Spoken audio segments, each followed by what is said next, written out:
Smudger was heading home when he saw a strange switch. He had no reason to go on this switch, but the line was stuck on that line. Lost. They broke the switch truck.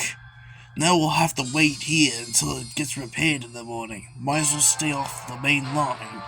And he puffed down the mysterious siding.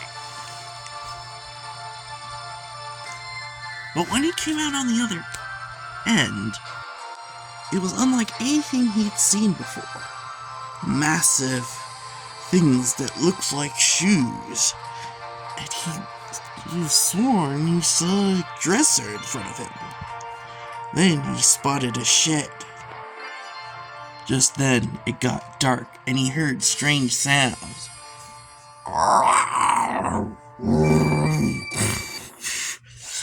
Sounds of enemies he'd never heard of before. He spotted a shed and decided to stop in there to avoid any creepy animals, which was odd in his mind because he'd never been afraid before, just angry, but he knew that he didn't know a thing about where he was, so he went in the shed and had a good night's rest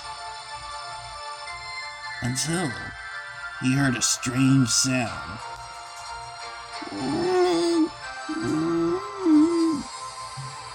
He'd never heard it. It almost sounded like a whistle. Then suddenly, he realized what was making the noise. An old rusty engine. But it looked like it had been dead for a long time. Smudger was terrified, but he backed out of it real quickly and puffed away as fast as wheels could carry him.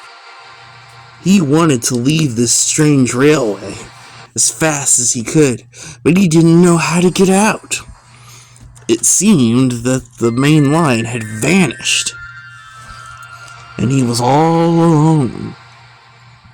Suddenly, as he was turning a corner, he saw something that made him shiver. For in front of him was a strange standard gauge engine. He thought he was on a narrow gauge line. Apparently, whatever this was wasn't a normal engine, for it looked oddly similar to a creature his driver had showed him in a book a long time ago. But it also looked like an engine. Smudger couldn't believe what he was seeing. He was terrified, and he puffed, and the engine started heading for him. Then the engine started to growl as it bumped into his buffers. Help me! Smudger cried. Like just when he thought it was too late. Poof! He was back on the main line. He was lost for words.